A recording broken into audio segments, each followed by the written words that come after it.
It's connecting. I hope everybody can see. All right. Good morning, everyone. This is your host, Piyush Malik from California.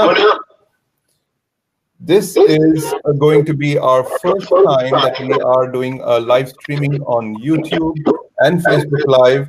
And this is your ASEI event on FinTech.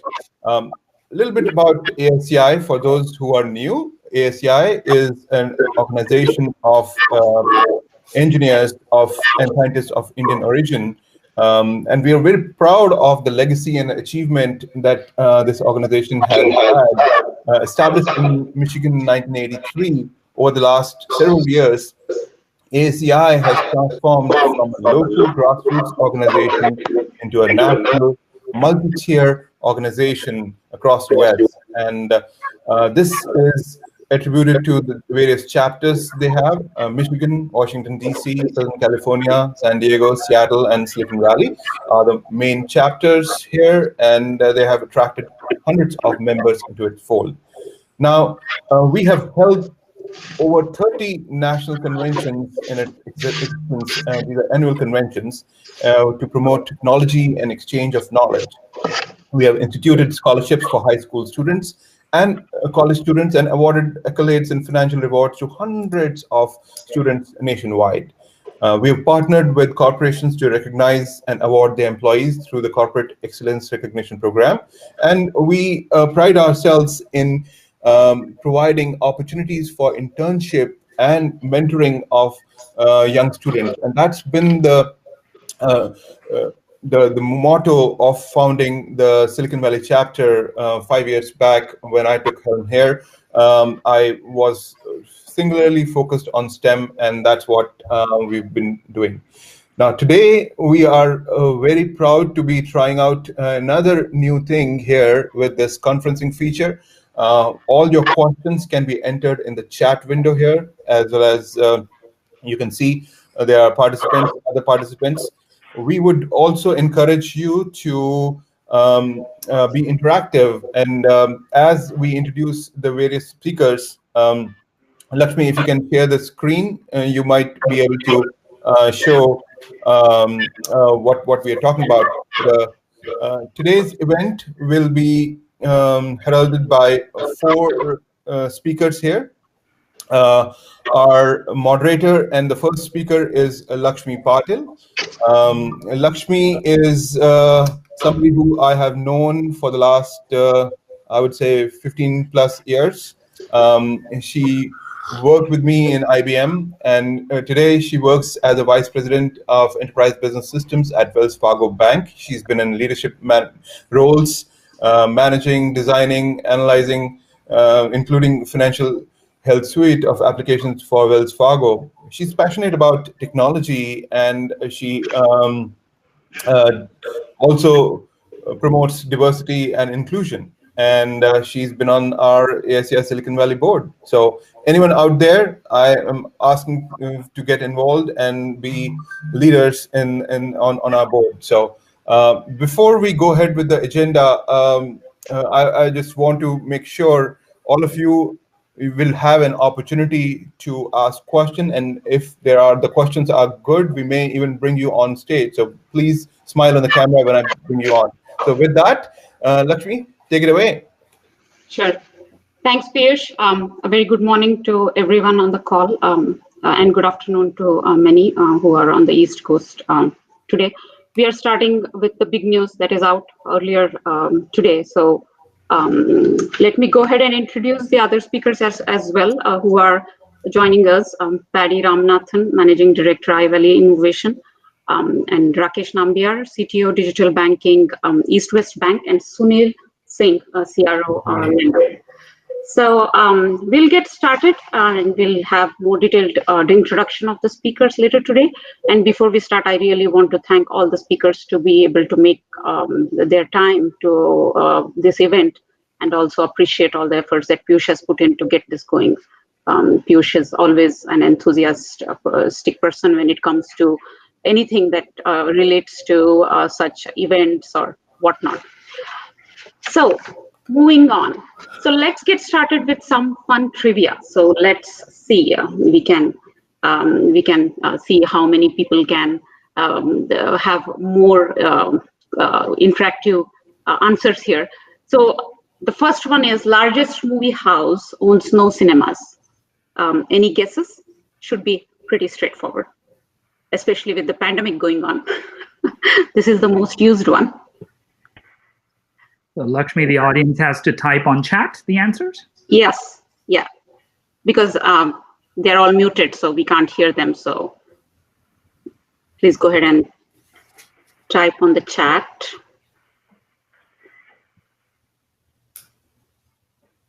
There you go. Yep. The next one, largest software vendors don't write the apps. So after Netflix comes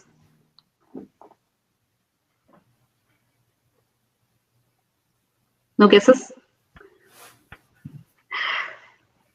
Speakers, you want to guess?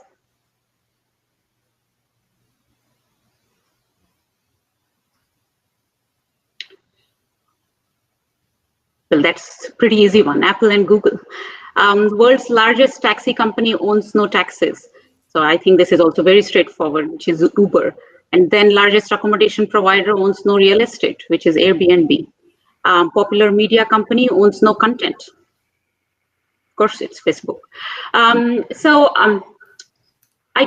this time, you all must be guessing where I'm headed to and what this is leading us to, right? So this is all because of the digital disruption over the past several decades that has led us here.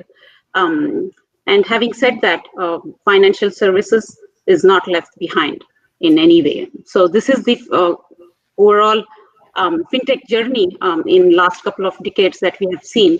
The major one being the first period of financial and economic globalization marked by laying of the tech infra, and then where we are today is blockchain technology, cryptocurrencies, and whatnot. So in layman's terms, what is fintech? Fintech is as simple as computer programs and other technology used to support or enable banking and financial services, or simply said, intersection of financial services and technology.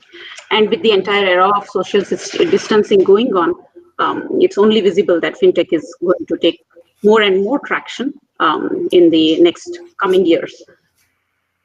So now when we talk about financial services, the immediate connection that we have is with the banking. So how is banking evolving with fintech? It's mainly because of the capacity to innovate that the fintech technology comes with, the agility to speed to market.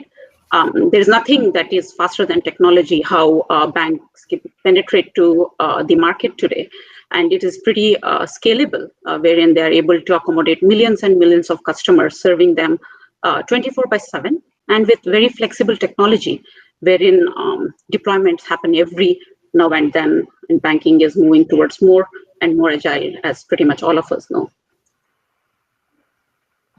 So today, I know there are a lot of fintech trends going on in the market, but due to the time constraints and given that each subject has its own details, we are going to touch base on personal finance management, enterprise blockchain, which is cryptocurrency and stablecoin CDBC, embedded fintech, and digital banking neobanks. So I'm going to quickly talk about the simplest and the easiest one, which every one of us relate to on a daily basis, and then we'll move on into more cutting edge fintech details. So all of us relate to this. So when it comes to banking, be it looking at your transactions online, transaction history, account details, and whatnot, the next step is personal finance management. How do I look at my spending categories? So pretty much all the banks have those applications which provide the customers with the details on how they can view and manage their personal finances, how they can look at their spending categorization. And then the FICO scores, which are available to the customers, wherein they can keep a tab on how their credit scores or credit history looks like. So we even have those alerts which pop up every now and then from the banks that we are involved with, which give us those details. And there are many such applications, like the most recent being the predictive analysis, which was based on the history of your transactions. This application basically analyzes on how things look in the future, how you can analyze your spending, and how you can achieve what your goal is. So you can define your goal and then you can work towards it. So things are becoming very handy as we are just moving into the mobile world. We can pretty much do everything in banking based on this fintech financial technologies. Last but not the least is the most recent one is the chatbot, which banking is more aligning to, and it's kind of acts as a lever to redefine the customer relationships and the customer experience in banking, and very much used for today. The chatbots are very much used for non-banking and services, as well as the financial coaching for the customers. So having said that, we'll transition to the next topic, which will be detailed by our very distinguished speaker, Paddy Ramanathan. To give a brief introduction, Paddy Ramanathan is speaker, writer, influencer, and founder and managing director of iValley Innovation Center. He writes and speaks on fintech and emerging technology, and producer of Fintech Talk, the intersection of Silicon Valley and financial services conference. He advises startups on how to scale. Sorry, there is a glitch. With fintech and emerging technology in financial services. So having said that, Paddy, take away, and I'm going to share your... Yeah, thank you, Laxmi, for that kind introduction. And thank you, Piyush and Laxmi, for inviting me and my fellow panelists. It's a great honor to be with them. And looking forward to sharing some thoughts. And I don't know if everyone can see that. I'm going to speak to that little infographic. I want to touch on a couple of topics today. I think Laxmi and Piyush wanted me to touch on cryptocurrency and blockchain. But before I get there, I want to touch broadly on fintech. And Laxmi kind of talked a little bit about how fintech came about, right? So this is a blog I wrote I think almost a year ago now, and I'm going to kind of reference that. Fundamentally, fintech, although the name has been kind of more in the last decade, but PayPal, which is probably the first fintech on record, was founded in 2000, right? So we kind of looked back for the last 20 years and saw how this has evolved and what problems it was solving, and kind of we looked at different generations. So fundamentally, there are three generations, and if you see that infographic on the bottom, it kind of tells you a little bit about that. So one is the first generation, so to speak, and PayPal being kind of one of the classic ones, is the fintechs that were kind of improving the customer journey in financial services.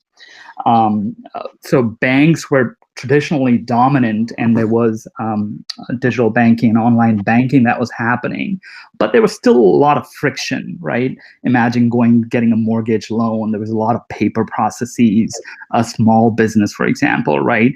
And PayPal was removing friction from payments. So if you had to pay a friend for lunch, it was you had to write a check, for example, right? Imagine those days. So a lot of the customer journey of the first generation fintechs were all about removing friction from typical financial services, especially consumer financial services. It did evolve into more commercial and wholesale and capital markets as well. And Laxmi, the picture is a little slow. Let me small. The second generation where we saw, and we call this the platformization, and Sunil is going to talk a little bit about that too, embedded finances. But this is all about the APIs, right? Where banks started to open their platforms, open up as platforms. And that enabled other companies, be it big tech or be it startups, to provide the same financial services that you would go into a bank for. So if you go back before the internet, you had to go into a bank branch to do kind of transact or do business with the bank. Advent of online, you could do it, but still go to their website.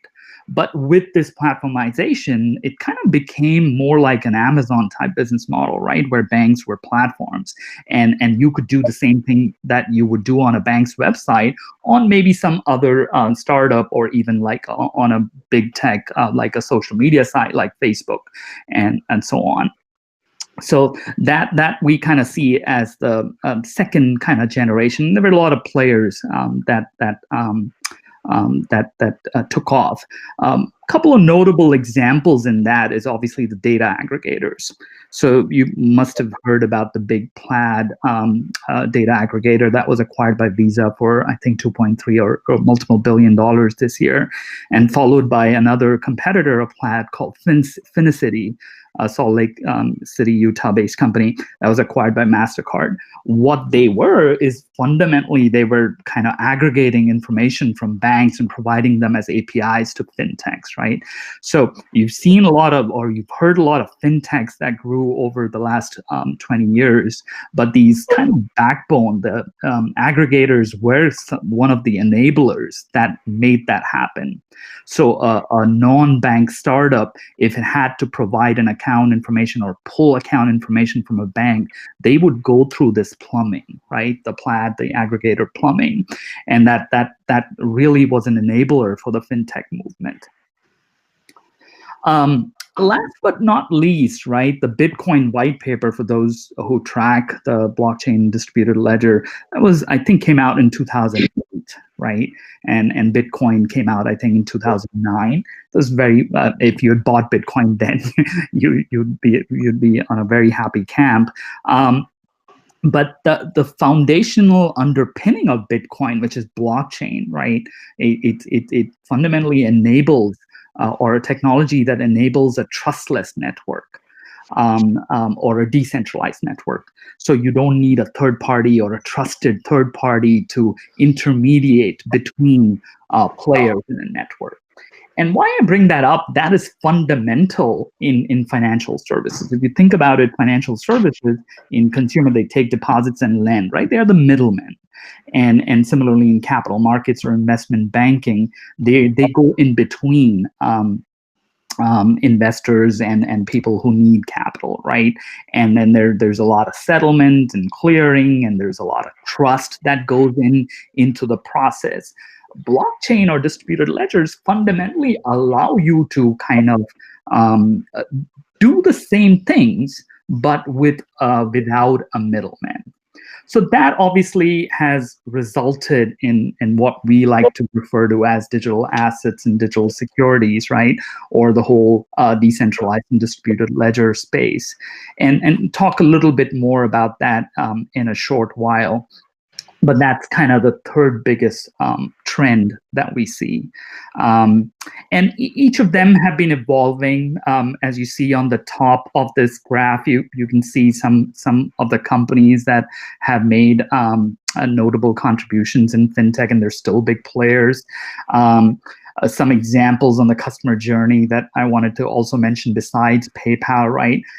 For those who are familiar with small business lending space, and that kind of got hit a little bit with the COVID pandemic, but companies like OnDeck and Cabbage, right? So if you're a small business, say you're a restaurant owner, right? Say before, and these came out of the 2008 kind of financial crisis, but if you had to go get a loan to extend your restaurant, for example. So the banks, and we have two bankers in the panel, so I don't want to say there's always a lot of collaboration between financial services and fintech.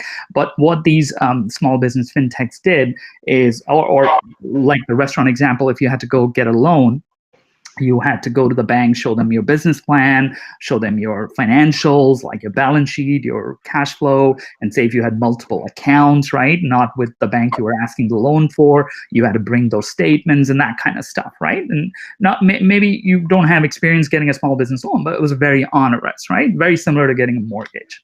But what these fintechs like OnDeck and Cabbage did, right? They used those aggregators that I mentioned, right? And pulled in all your account information. You had to give it to them, so to speak, and decision your loan based on your cash flow and based on your Yelp rating, and they aggregate a lot of data, right? Kind of big data kind of use case, and said, yeah, your credit is good for this kind of loan, and they decisioned it and credited your account within minutes.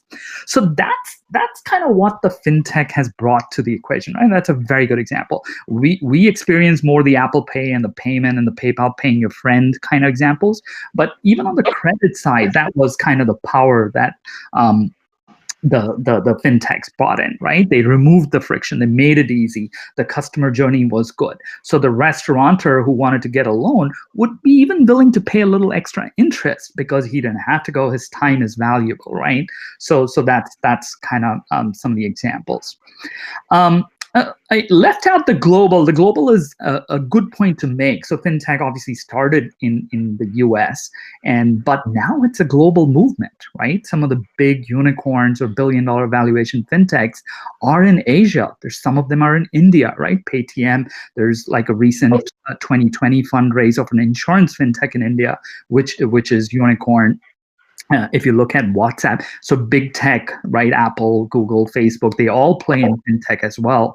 And if you see WhatsApp is doing P2P payments in India with the banks and with the Aadhaar system, right? They've kind of implemented that. So and China and other parts of Singapore has a big fintech festival every year. So it's a global phenomenon. Definitely Europe and South America. One of the biggest challenger banks is Nubank, which is a Brazilian challenger bank. So it's a global phenomenon, and we're anticipating more growth, and a lot of the growth is in Asia. So Laxmi, can we transition to the challenger bank slide, please? Thanks.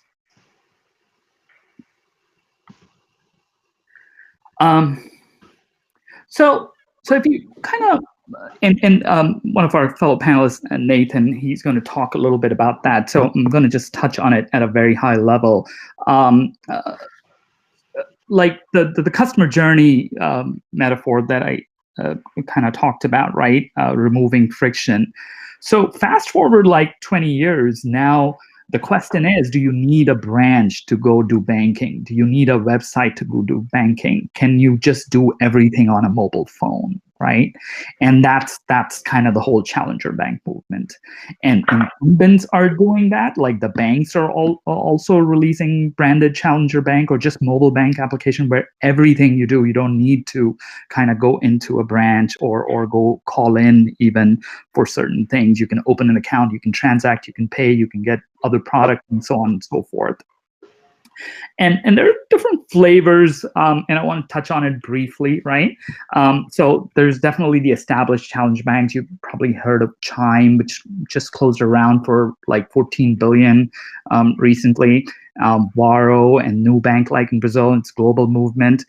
Obviously, a lot of the big tech like Apple Pay and Google Pay and Samsung Pay and Paytm, they're kind of more coming from a wallet, kind of that more in the payment space, if you will. A lot of the sharing economy vendors like Lyft and Uber has kind of dropped because of the pandemic. But in Asia, like Grab and Gojek is kind of the Uber of Indonesia. They're all big into fintech. So basically, not only can you order a taxi or a car or a ride for going from place to place, but you can use it to pay for other things, integrate your loyalty with it, and we all have wallets, basically. So In fintech, we see like three different players, right? As you can see in this chart. So there's obviously startups, big and small, that are disrupting and changing the way you do your financial services. There's big tech that is doing predominantly in payment, but folks like Google and Amazon are even bringing in cloud digital and working with banks. And then the incumbent banks, the large banks like Wells Fargo, one of our panelists works there, and East West, they're investing a lot of capital in building some of these digital capabilities. And the stuff on the left, right, and the bottom, so the neobanks, we kind of see them more as end-to-end digital banks. So there's the part of digitization just of the skin. So you have the app, but you still have the bank in the back, which is kind of the traditional bank, the traditional core, and the traditional operations. Whereas if you digitize end-to-end, that's how we define neobanks. And there are a couple of flavors of this. Marcus from Goldman Sachs, right? Goldman Sachs was never into consumer banking, but now they have a big product called Marcus, which is for consumer banking. It's all digital. And there's a bank in Germany called Solaris Bank, right? They have the same kind of customizable banks, so fully digital, no branches. And one point I'd say, kind of on the left around segment-specific challenger banks, right? So a lot of these fintechs are more general solutions, right? SoFi and Chime, they're appealing to everybody. Yeah, there is a little bit of millennial focus because millennials and more the younger generations are more attuned to using some digital capabilities. But there are now a lot of folks, like some of the logos that you see on the left, right? Step, for example, is a challenger bank that's focused on the teen or on teen banking, so the 13 plus year banking. Purple and Copper, they're similar. One of them is for special needs or disabled folks that can use banking services. For example, like some of in the audience, they might be expats from India, right? We're coming here occasionally or coming here on a visa and things like that. Your banking needs are very different than, say, somebody who's already here, right? And some of these segments of challenger banks are actually addressing those things. Right? So you can open an account right from when you're leaving India, and you can kind of transact in multiple currencies and things like that. And crypto, I talk a little bit about. So Laxmi, how are we doing on time? Do I have a couple of 5 minutes, or how much time do I have? Maybe 2 to 3 minutes, Paddy. Okay, let's quickly move to the crypto slide. So this is a recent kind of blog, and some of these links, these are public kind of blogs and publications from on the iValley website. You can go, and I think Laxmi will forward you some links as well. So in blockchain, this has evolved, right? 2008 is when the Bitcoin paper came in, and we see that the space has just exploded, right? There was a big boom in 2017, and then there was some chaos around regulation, compliance. The SEC came out hard, but if you step back and look at that space, right? It's a lot of things going on, and this kind of breaks it down. There is infrastructure and exchanges, right? People who are kind of creating the foundation of distributed ledgers, and there's coins and tokens, right? Which is like Bitcoin being the biggest one, right? Everybody knows about them, but there are several of them, and then there's several flavors. And then there is enterprise application of distributed ledgers or blockchain, which is, and there you heard the same term called DeFi or decentralized finance, right? So quickly going over the categories and subcategories there, and some of the logos are there. As I said, you can see this paper on our website. So on infrastructure, so you have things like Coinbase and Binance. These are exchanges where all these distributed or cryptocurrencies are traded, or you can buy them and you can connect to them and things like that. So they are the modern NASDAQ, if you will, right? But they're trading these things only for cryptocurrencies. There are other platforms, right? So IBM Hyperledger is one of them, like Ethereum, you might have heard, R3, which is was a consortium of banks, has a platform called Corda. So these are kind of the new app servers, if you will, right? If you if you remember the Java app servers from 10, 15 years ago, these are kind of the distributed ledger app server or blockchain app server, for lack of a better word. Coins, we talked about it. Couple of things, right? So even though cryptocurrency is called a currency, but it's not really always a currency. Like I'm not a lawyer, but SEC has published a lot of guidelines around what is a security token versus what is a utility token. Security token, as the name suggests, right? It kind of almost represents a security or an equity, right? So say if you have a small business and you want to fractionally assign ownership to somebody, like you would create stocks, right? So you could do that using tokenized or blockchain as well. And it's a very heavily regulated space, right? There was a lot of problems in 2017 around that. So it's if you're looking into it, you should get good legal advice and look at the legal frameworks and stuff like that. Stable coins. And see, I'm running out of time here. Stable coins are just kind of blockchain representation of fiat currencies. So a stable coin is not like Bitcoin, which fluctuates in price. It's always pegged, say, to the US dollar or any other currency. And CBDC is a new trend. I think we'll see more of it. The central bank issued digital currency, right? So the US Fed or Singapore Monetary Authority and these guys, they are looking at how they can issue currency just like they issue $20 and $100 or other currency directly to users. So this is something we'll hear more about it. And application, maybe I'll pause and let the other speaker get some time and we can take some questions definitely at the end. Sure. Thank you, Paddy. That was so insightful. Yeah, I've definitely read about, and it's very interesting to read about Green Dot, which is also like a branchless bank, which started off its BaaS, right? Banking as a service. So we have heard of IaaS, PaaS, and SaaS, which is infrastructure, platform, and software as a service. Now it is banking as a service. So, and they are partnering with Walmart to get that going and help the unbanked gain access to the banking services, which is amazing. So with that, thanks, Paddy, and we'll move on to our next speaker, who is Sunil Singh, and thanks, Sunil, for joining us again. And just to give a brief introduction about Sunil, Sunil is an innovation and strategy-focused executive with over 2 decades of leadership experience in delivering product excellence, scaling revenue, and managing operations for high-growth fintech and software companies. In his current role as CRO at Lenda, Sunil leads overall strategy, product, and growth revenue for the Oakland-based mission-driven fintech company. And this is the most important part of his introduction, which is he's a certified meditation instructor and volunteers his time teaching breathing and meditation workshops for communities in the San Francisco Bay Area. So having said that, take away, Sunil. Thank you, and great to be here with this panel. And thanks for the great walkthrough, Paddy. I think it set the stage really well.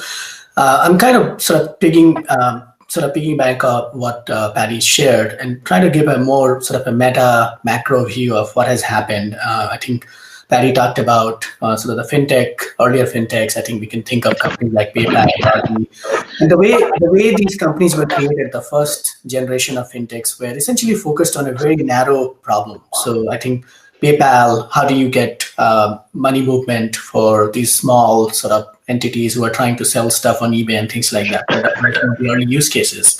So focusing on payments, and then there were a couple of companies took a small problem of fixing.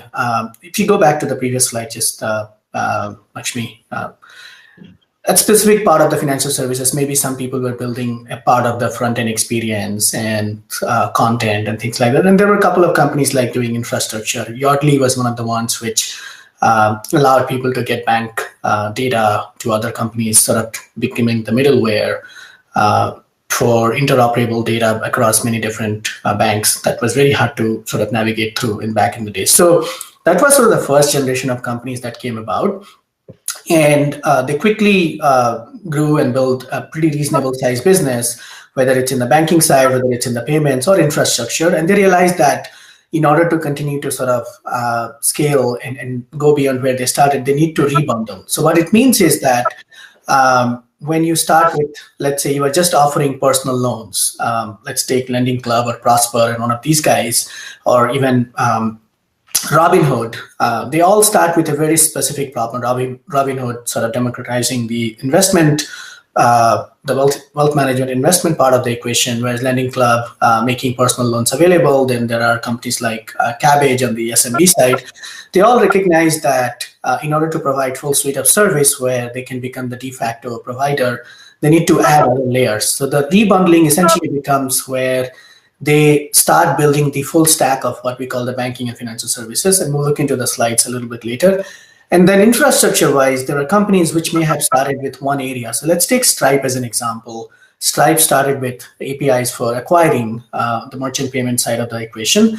But then from there on, they have sort of expanded into other parts of the infrastructure where they are essentially a one-stop shop. If somebody is a small business, wants to get their business license set up, they get a business bank account, and also they are adding other services around the card issuance side. So they are not limited to just the infrastructure for acquiring. They have gone and added other parts of the ecosystem so that they can cover as much ground as they can with their customers.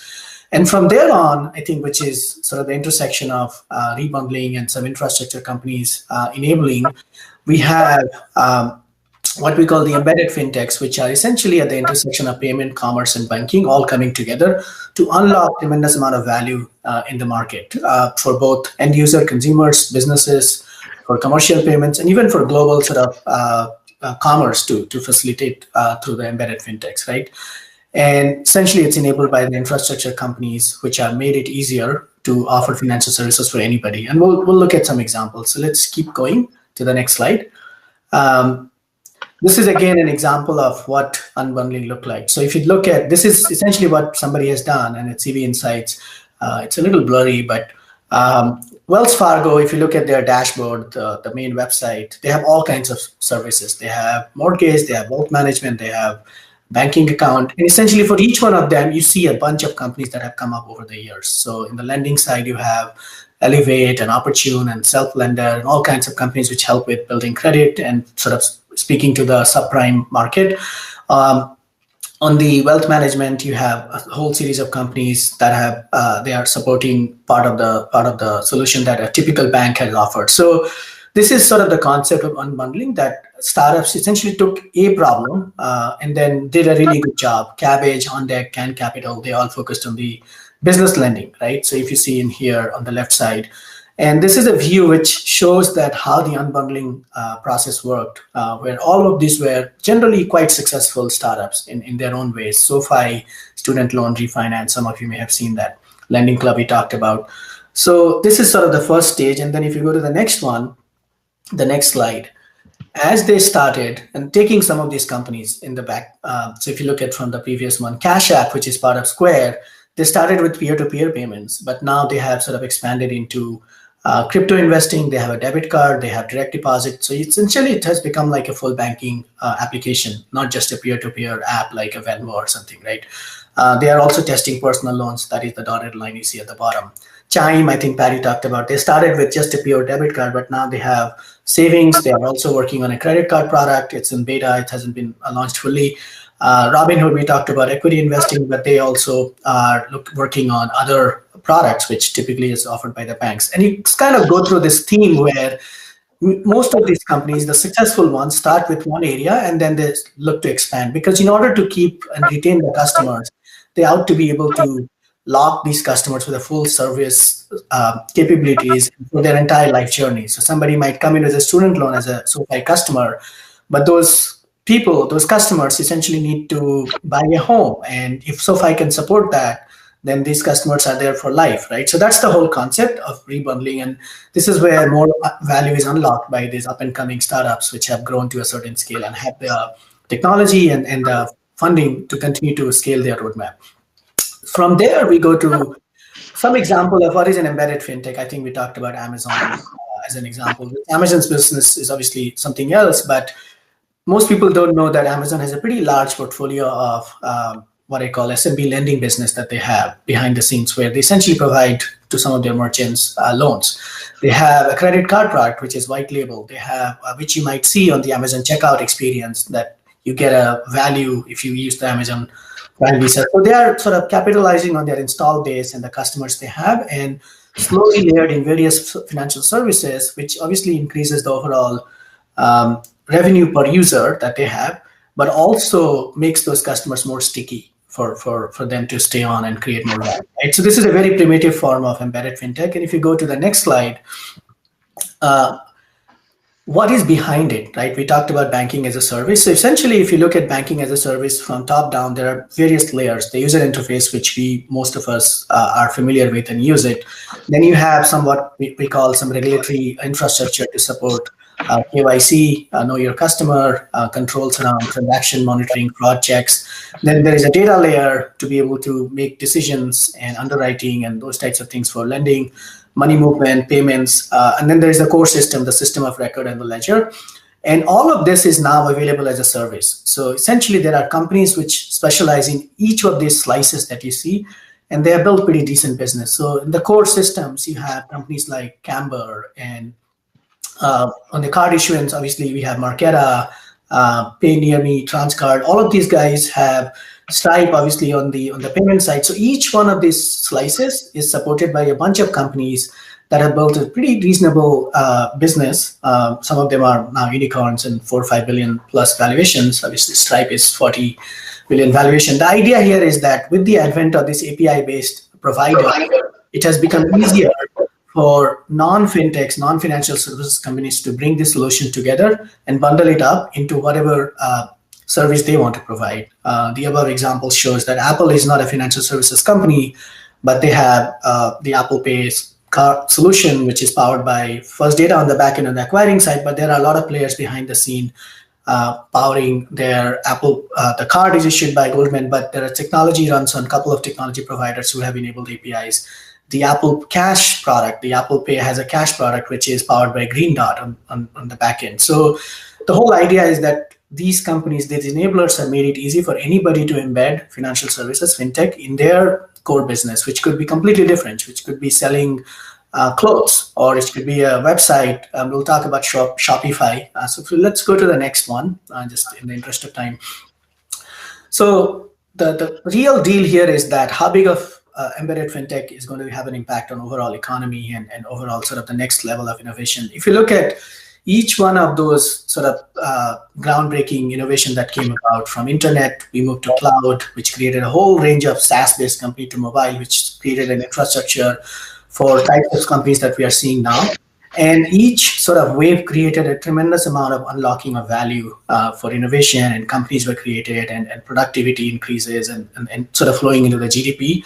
And we have seen how that has, so you have $100 billion companies, one supply chain, and Salesforce and AWS. The next one, from Apple to Uber, sort of benefited from mobility and all of that.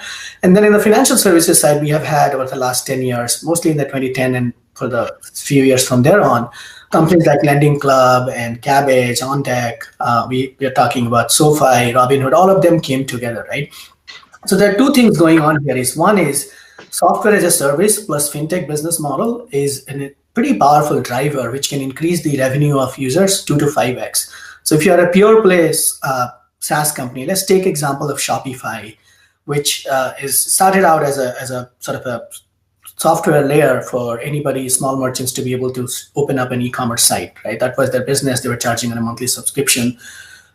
You may be aware or not that Shopify essentially went IPO in 2015. And since going IPO, their stock price has gone up by 50 times in 5 years, because they have quickly added other services. And one of the biggest thing they have, that they became the one-stop shop for all the merchants, where they've added payments. So if you're a merchant, you want to sell, they don't have to go through integration and building how to get payments for the merchandise they are selling. And they are looking into credit, which they can offer to their merchants. So the point here is that the moment any of these companies get into the business of providing services around lending and payments and other value-add services, the overall TAM increases, the total addressable market increases for them. and then the lifetime value of those providers go up significantly. And this journey, I think it's a little bit lost, where you see the pre-2000s, you had sort of the large enterprise, then we get into the SMB, the mid-market, and then more of the sort of the long tail SaaS. And then the last one is the new verticals, the new big circle, which has fintechs embedded into all of it. I mean, Square is another example where they started out as a POS provider, but they offer all kinds of services, including lending, payments, merchant cash advance services. So I will close out by saying that this sort of the next wave that we are looking at, where is embedded fintech, is going to power a big part of the growth for even existing companies. I mean, we talked about Facebook, WhatsApp enabling payments in India. Google has Google Pay that's already been live for a while. And then Google is also working on a challenger bank of their own. They are testing. So all of that translates into $3.6 trillion of opportunity once with payments, lending, and insurance and all of that coming together. And we will see a lot of companies either from a technology perspective, providing the core building blocks that we talked about, and there'll be a lot of valuable companies there. And there will be large players who will benefit from it, continuing to have more success. Obviously, the Amazons, Google, Facebooks of the world. But there will be other players as well. Shopify is another example. Their market cap went 50 times in a matter of 5 years. So tremendous opportunity for anybody who's looking to sort of ride this wave. And I think some of the things, the enablers might change with blockchain, and the underlying technology could shift as well. But the core fundamentals of creating business value through fintechs is a key message here. So with that, I will hand it over back to Laxmi. Yeah, thanks, Sunil. That was pretty detailed and very good to know more about embedded fintech.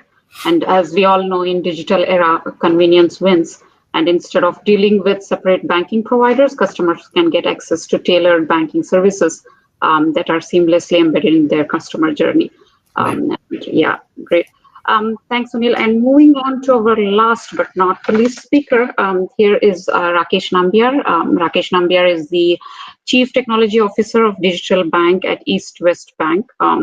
He is responsible for all aspects of technology that helps with the growth, execution, and operations of the digital banking business. And before East West Bank, Rakesh held various roles with US Bank, including SVP Head of Digital Banking Technology, CRM, and Analytics Platform that was leveraged across customer, wealth bank, and commercial and merchant business. Having said that, Rakesh, the floor is all yours. We can't hear you, Rakesh.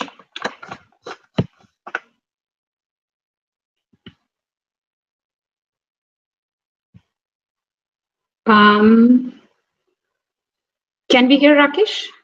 I can't hear Rakesh.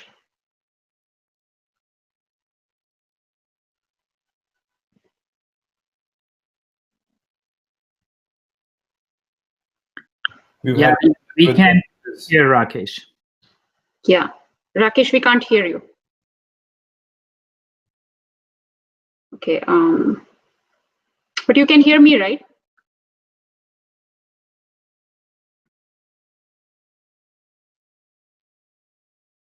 Can you hear me? Rakesh, maybe because of your headphone, I think it's not picking up the signal. It might have to change the setting. Oh, he came out. Okay. So while Rakesh is gone and he comes back, maybe I can start asking a few questions and make a comment. Let me know if Rakesh. Hey, Laxmi, can you hear me? Yes. Okay, perfect. I can hear you. Perfect. Go ahead. Yeah.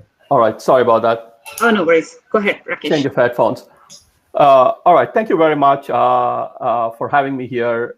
Amazing discussions, but Sunil and Paddy, that was very informative in terms of the details. So I think one of the things which maybe I'll focus on maybe is more of the details of all those icons that you saw of all the fintechs and all of those slides that came in, and every one of them which creates an ocean of these technology companies.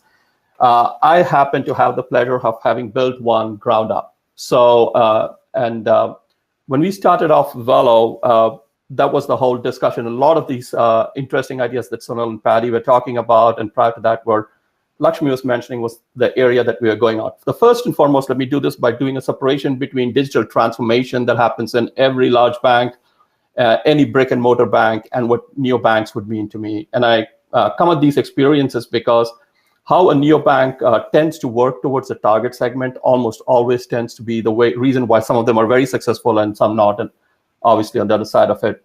A discussion in these banks tend to become more about process and also about how technology is actually how change in technology or a culture about design thinking and other things tend to impact few teams and essentially doesn't impact the entirety of this very large bank which actually exists. So the cost structure in these large institutes tends to be based on margins and fees and other things which are considered too sacrosanct, the reasons why it becomes really hard to change sometimes to disrupt cash cows that exist within these banks. And new tech fitting old cultures is really difficult. And I say this knowing fully well coming from a large bank and how do we change that. To me, a neobank, and as with all of financial technology firms that offer internet-only financial services, lack branches, tech-savvy consumers who tend to do most of their money management through mobile apps. They don't integrate solely for being cutting edge, or a lot of these are done because there is cost savings that allow them to expand services largely to the underbanked in many ways. And now I know COVID forced a lot of us to become digital really, really fast. And I don't mean like you have an account or you watch this. We look for people who are fundamentally digitally engaged and digitally native. And I don't mean this on an age basis, but for people who could be a part of a bank in some ways where they did their primary shopping, listening to music, playing games, social interactions, etc., on a digital platform. And so when we started talking about an opportunity on how to build the right kind of team or set the people who are not afraid to break some glass and truly be disruptive, we focused on some of these core principles. And I think these are core principles which allow any business to work, but I'll talk about it when we started it as 4 people and a whiteboard sitting at a Regis shared office back in East Palo Alto trying to figure out what would we focus on. So if you don't mind going to the next slide, I think everyone has one of these slides with every fintech company shown up there of different types. So I needed to do one just to keep it interesting, I think. Of all the companies trying to make it to, these are a few subset of the companies that tend to make those lists. This was the pool we were diving into as a company starting from scratch, and we had to ensure that we had a niche that we could focus on and that would help us stand out in this crowded field. Not just a fintech challenge in some ways, right? Chase having to shut down its digital banking offering around Fin. Issue that they ran in when they started it is they thought about running it in an existing technology infrastructure. Ended up that they were also building their physical branch infrastructure, and eventually things like PFM, etc., was not big enough a value add for its customers for it to move to a platform like Fin. On the flip side, Chime, I think it's been mentioned here often, has built like a super easy search and navigation tool for its customers, kept the product set simple when it initially started, and simple balance updates and real-time spending has gotten it to have a serious amount of money on its books and customers who looked at it. When we were doing it, we focused on the Asian American immigrant population. We focused because they were the largest number of immigrants coming into the country pre-COVID, and also the largest population of students coming into US universities. They were also the community with the largest number of businesses that they were operating. When we started that up as a company, we were not going to jump into the pool and think about acquiring millennials or being a one feature offering like Fin maybe, or get into a food fight with the largest banks and trying to be everything for everyone. So we spent a lot of time honing down on what's the best way to onboard these customers. And then if you don't mind, go to the next slide there. Takes a lot of testing and refining for each one of these customer experiences that comes in. We focused on an MVP, starting with what is it that precisely our customer segment focused on and what they worked on.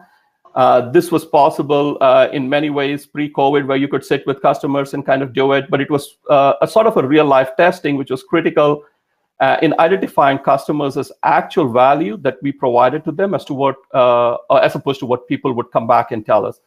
We did a lot of focus figuring out whether, with multiple iterations on figuring out what our target segment would want to and look at, and went through about 4 or 5 of these iterations before we wrote even a line of code. No React, no Swift or Kotlin or any one of these technology sets where a UX starts to be built. But after about 6 months of going through this, what we came up with was almost hit when it came out in the market.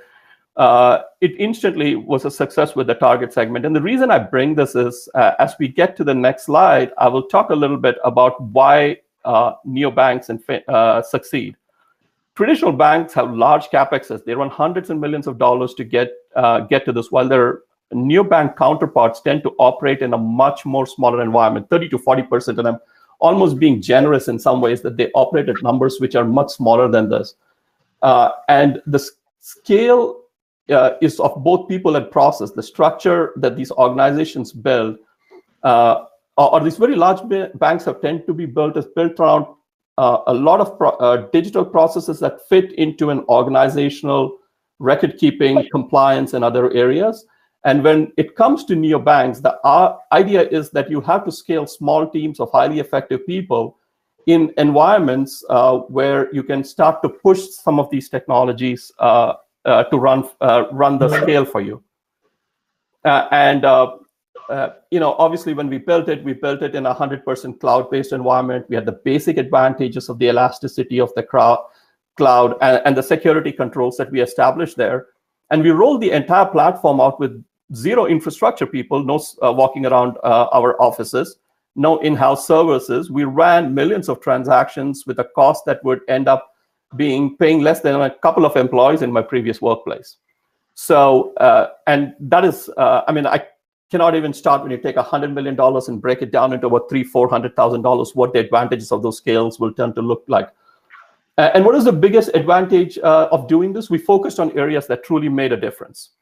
The areas where we identified which was UI or the user experience of the customer, the APIs that we were expanding, and areas of AI and other areas, which I think somebody brought up chatbot before, and that was actually one of the areas where we were hugely successful in being able to get our customers to focus on and help them out. And frankly, that was also where the total intellectual property was, which separated us from everyone else. And if you don't mind going to the next slide, Laxmi. So that's the ecosystem. I think Sunil and Paddy both spoke about how all of these companies are available as embedded technologies. We could go through, pick all of these up. This was the biggest challenge we actually faced, which is what are the areas which we could add value to, and what are the areas where you just wanted to plug and play these different technologies. And not just plug and play as in will you make the right vendor choice, but more because as a platform, are you able to quickly pick some of these options that you have in the market and push them out? This, and in fact, in about 2 years' time, the first year, we have swapped out more than, I'm going to say 30% of the initial service providers that played in this space in being able to get this out. And finally, on the last one, I think we're going to go, what makes customers get to a certain place, and how do you make sure that the acquisition works? And the difference in many ways with a lot of these is the difference between panning for gold and mining for oil. Large banks, large fintechs companies large banks primarily tend to run this as campaigns after campaigns, trying to get few nuggets of gold out of the whole thing in the customer base. And what I see is with fintechs and with neobanks, what ends up happening is it's like mining for gold. They are focused around the segment. They dig deeply into it, communicating distinct needs and word of mouth recommendations. As I look out there, the COVID era has essentially made sure that a lot of us have become automatically digital. It has created a lot of digital companies coming out there, fintech companies coming out there, making things, enabling things. If you look slightly further out, what is truly going to happen is you're going to run into a situation where there will have to be some consolidation, which allows for these companies to get merged together so that the actual value add to the customer tends to be higher than being just integrated into a platform, because those do tend to get swapped out. It's obvious. It was obvious before. I think it's true today, and I think it's going to run at an even faster pace tomorrow. So most of the things I talked about here are basics that would work in any business, but it's really important when you're in an ocean of technologies, businesses, and neobanks. You can easily get drowned, but keeping the customer at the center and incessantly focusing on their needs gives the best chance not just to survive, but actually thrive in some of these environments. Laxmi, I'll get it back to you. I hope I made that in time. I'm speaking really fast there. That was definitely very informative, Rakesh. Thanks for the details, especially around building a bank ground up and having you detail that who is first-hand experienced was like really great to hear. And I could relate a lot of your architecture diagram with the current applications that I am working on. So it was pretty informative. Thanks again. And having said that, we have come to the end of the session, and we want to see if there are any questions in the chat. Piyush, there are a bunch of questions. I don't know if you want to get started, or I can pose the first question. So one is very, very appropriate for this audience of engineers. All of you, the speakers, are or have been engineers. So how can an engineering mindset lend itself to being successful in the fintech industry? Any one of you?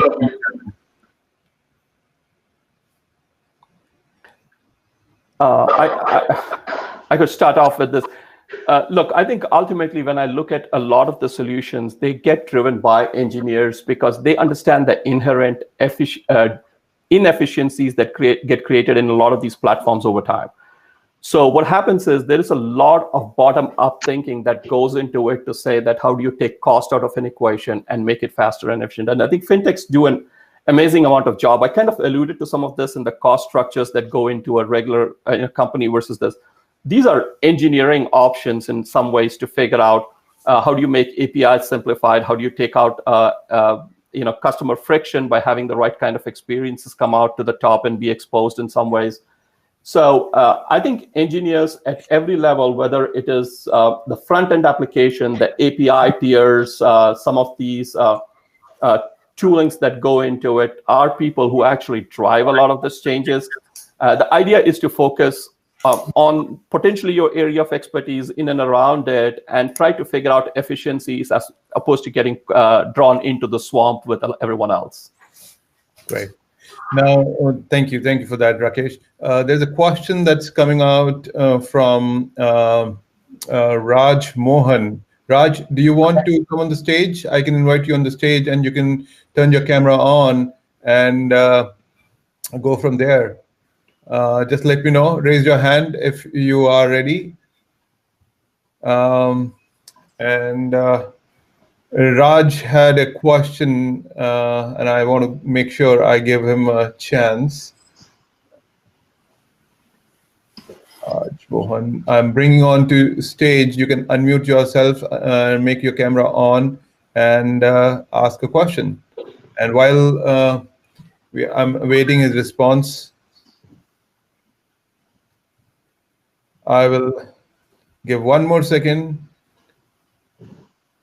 He's trying to get camera permission, so I still don't see him.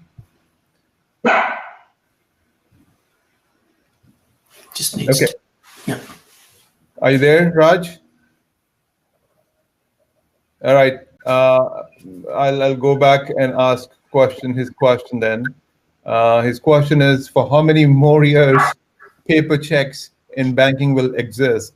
Will it go away totally or reach a minimal point? Sunil, you want to take it? I can. Go ahead. So I think checks, if you think about them, they've largely decreased quite a bit, and they're only prevalent, I think, in the US compared to, say, Europe, Asia. they have some advantage, right? So it's a push payment, right? So if somebody you don't want if you don't Raj, sorry, you need to mute yourself. I already asked your question. Okay.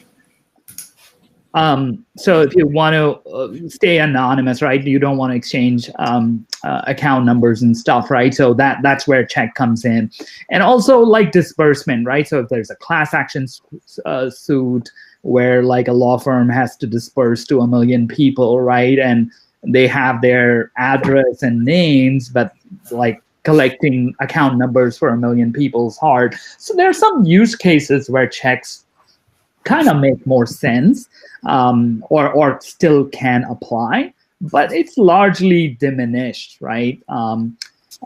We still, meaning to be honest, we still use checks sometimes, right, to pay stuff and things like that for people who are not on Zelle or not on Venmo and things like that for P2P. So I think they will diminish, but I don't think they'll go away in the US. Yeah, if I may add to that, I think a lot of the check payments, I think what Paddy alluded to on the consumer side, but also a lot of commercial payments, smaller guys, small businesses. And I think that is the long tail, which might sort of drag on. And that's where you will probably see the volume. But if you think about checks, I think in the early days, even the bank-to-bank settlement used to happen between checks. Actually, the bankers had people go to another bank, actually fly or travel and collect. So we have come a long way in that process. And I think even for the disbursement that Paddy was talking to, there are companies which have taken what they can issue a virtual card that comes on your app, or they don't need to, all they need is your phone number and email, and they can generate a virtual card or a prepaid card with, let's say, $25 that some class action lawsuit guy needs to disperse, or maybe an insurance payment for $300 that is due. So I think that is already happening, and it's just gaining momentum. My comment will be that the commercial payment where you give a check to a plumber who comes to your house, and even there, I think the intersection of the peer-to-peer and all of that. So from all directions, it's headed in that place where check payments slowly, I wouldn't say die out completely, but it will, the volume will be fairly small compared to what we see today. And I'll add a couple of more other statements to that just to cover it out. The reason check payments continue to stay in some way is I think the rest of the world in many ways had progressed to real-time payments. That's right. Between people, between banks. And so, by the time the 20 or 22 standards kind of get established or whatever the ISO structures are, it's going to take time in this. I know our real-time payments is a focus with the government right now. There's the right rails getting set, but I've seen it for a while. What I'm hoping to see is over time in the next few years, when that becomes real, nobody's going to wait for a check to clear. Right. I mean, with a lot of the person-to-person payment that we see right now, there is more of real-time messaging and less of real-time money moving. Actually, it's because it still moves on either. Credit card rails would be a benefit, but largely on ACH rails is where it moves. So I think the time's coming. We are a very when you have 5,000 banks and you cannot kind of take away the big 5 or big 7 start to go down a path. You need to make sure that the rest kind of have an opportunity to follow. And I think some of these standardization and real-time payments will get us there and effectively get it to a point, albeit slowly, like what Paddy and Sunil said, that it is essentially not going to be a real thing in our universe at some time here.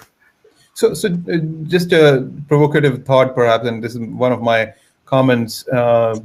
Disparage me if I'm off. It seems to me that the banking industry in the US is a laggard, and other parts of the world are making a lot of progress. And I want to take you back a couple of decades actually, when micropayments and things like micro lending were innovated out of Bangladesh, Grameen Bank, and Professor Yunus won the Nobel Prize for that. And about 10 years back, I heard in Africa, M-Pesa out of Kenya and now other parts of Africa as well, using mobile payments. And we were still using, in fact, I'm appalled at times that there are a lot of agencies here when I've got to pay my kid's fee.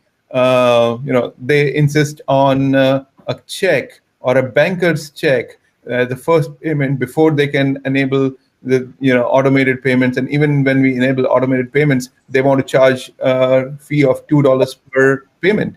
I mean, that's not acceptable to me. I would like to get some real thoughts and unfiltered thoughts, if I may, from you guys. I think a lot of these things, regulators come into play. A lot of this, especially bigger banking firms, regulation is where we get stuck at with modernization. But again, I'll let others speak as well to this point. Yeah, but that's my observation. Yeah, no, I think maybe two or three reasons, right? I think Piyush is a good point. Meaning, I think the hypothesis or your assertion is correct, that even if you just take India, right? India's payment, UPI, the instantaneous real-time payments, it's much more sophisticated and much more faster and easier than, say, in terms of ACH, and inexpensive too. And they process much more high volume. So the reasons, kind of, as I said, multifold. One is that US has a legacy infrastructure, right? So US FedWire, US ACH, these were all built like much before India had electronic payments or the rest of the world had. So moving off from something that works takes time because there are vested interests and things like that. And the second, obviously, is regulatory regime. And every nation or every country has kind of their bank regulators. But in US, it's fragmented. So you have state regulators for money transfers. You have federal regulators like the OCC that kind of monitor banks. And then they're like the Fed and then the FDIC for insurance. So even at the federal level, there are 3 different regulators. But for a country like Singapore, there's only one regulator, MAS, that does all of banking and capital markets. So things, when they change, it's easier if you have one thing. There is a lawsuit in the First Circuit, I think, between the OCC and the state of New York, right, on who can regulate fintechs. The OCC is claiming that they want to regulate. The New York State is claiming that they are not banks, so OCC has no business. So there's a little bit of that politics and control that come in, which is healthy because you want to do the right thing, but it takes time for things to change. So it's a multi-pronged reason why it has not taken off as much as some of the other countries. But I'll let Sunil and Rakesh chime in as well. I think you captured sort of the 2 dimensions, which is the technology, the legacy technology, and almost the legacy regulation, which was set up a long time ago and which comes in the way. And I mean, being on the side of the business, I mean, I'm part of a fintech over the last 10, 12 years, and I see it every single day. I mean, you have all these different players to work through to, I mean, if you think about, I used to be part of a money transmitter license, and money transmitter license means you have to go and get license in all the states. About 35 states mandated, the other 15 kind of get through. So it's very hard. We have seen some companies, I think I talked about SoFi and Varo. They went through a pretty arduous process to get their banking license. It took them about 2 to 3 years, millions of dollars to get through that process. And I think that needs to be broken. And I mean, and maybe Paddy, you can sort of chime in here, is that there was this hope of that somehow blockchain as a technology would sort of break these silos across many different systems and decentralized. But then even there, we haven't sort of come through regulatory sort of hurdles that have come in the way, right? So sort of it seems like a spinning cycle in many ways for US. Yeah, no, I think it's market driven. That's the good point. But there's politics, right? If you follow that lawsuit, obviously the states and the feds don't see eye to eye. So it will take some time, but it'll hash out in the marketplace. Meaning, if you look at the EU, which is very top down, in terms of how they manage their payments, and a little ahead because of that. But innovation, if you look at it, comes in the US because it's free market and more open, right? You're not top down. So I think there's it's a balancing act, I think. If you have too much mandates, then you inhibit innovation as well. So it's a fine line is what I think, and things will pan out. It will be interesting to see how now that, we can talk about the new administration that is coming. I think the last time, because of the financial crisis, CFPB, Consumer Financial Protection Bureau, was brought into the equation. And with the democratic sort of government, I would be worried, being on the business side, that there will be more stringent regulation. They are done with the good intent. There's always, but the people who are drafting those bills, they have no ground reality, right? They are not talking to the customers like the business and the people who are building products. So that's the other concern. But hopefully things will move in the right direction from a technology innovation, and regulation can become a little bit more practical, pragmatic, as opposed to sort of this ivory tower. Oh, this is good for customers and we should save everybody, but that doesn't work in reality, right? So anyway, yeah. No, I was really intrigued, and thanks for those comments. A very interesting discussion. I want to bring in my shock and amazement when I visited India and saw the street vendors accepting Paytm. And in China, the street food vendors had a QR code where you scan, and using connection to Alipay, you would be able to pay. And then I moved on, and I was walking with my colleagues in the streets of Beijing, and I saw a beggar with a QR code sign saying, and by way of accepting donations or begging by QR code and these digital means, he knows who is donating when, so he is collecting all the data about his donors as well. So think about the kind of things, and in India we tend to call it as a jugaad, but these things are happening, and they made me chuckle as well as wonder why the banking system in America was archaic. But now I understand a little bit more from you experts. So hopefully there are others in the audience who have experience to share and talk. So I see Aditya commenting, and I see Agrawal, Srikant Agrawal commenting. They are all complimenting on your nice session, speakers. So good job. I see a response from Jwalant as well. Jwalant is our ASEI president, and he is thanking you all. But Laxmi, any final thoughts from your side before we move on to the closing? Yeah, just before we wrap up, I just wanted to bring up the links to iValley. iValley Innovation Center is a corporate fintech accelerator and host of Fintech Talk. And we just had MD of iValley present to us, which is Paddy Ramanathan. And here are the references, and you'll find this in the deck. Very informative, very detailed newsletter publications and digital health details. So please do a reference to these links for more details on fintech talks. Having said that, back to you, Piyush, on the conclusion. Sure. If you can move on. Yeah. So this is the Silicon Valley chapter hosting this session, but of course, other chapters also host, and we are making use of this COVID era to bring the programs digitally. And this is the first time we're using the conferencing feature where you are able to hang around after the session as well. And you will go back to tables, and you'll be able to interact with others in the lounge. Now, if you could move on to the next slide, I want to bring attention to the upcoming National Convention, December 6th.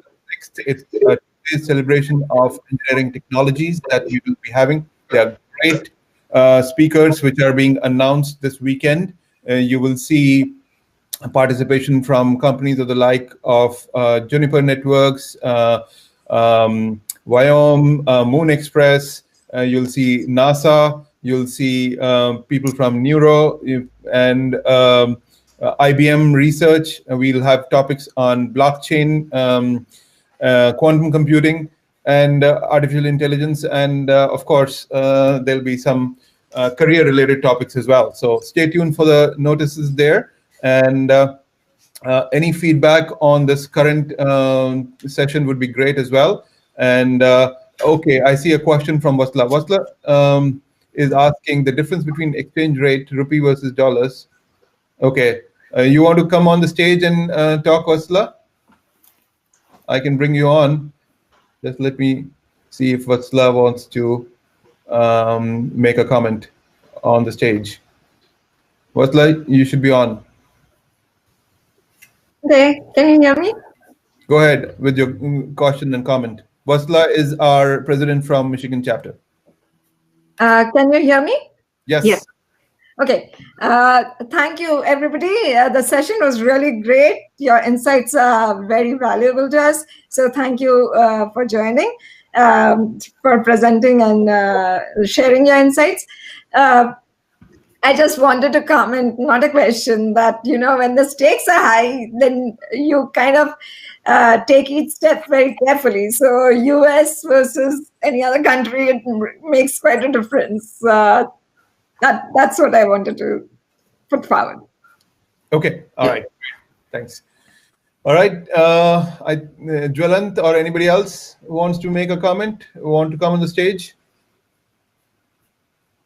All right. I don't see any other questions. So, okay. Yes, we will have the recording available on our website. And if those of you who have not subscribed to our YouTube channel, please do so. You'll find all the links on aseiusa.org website.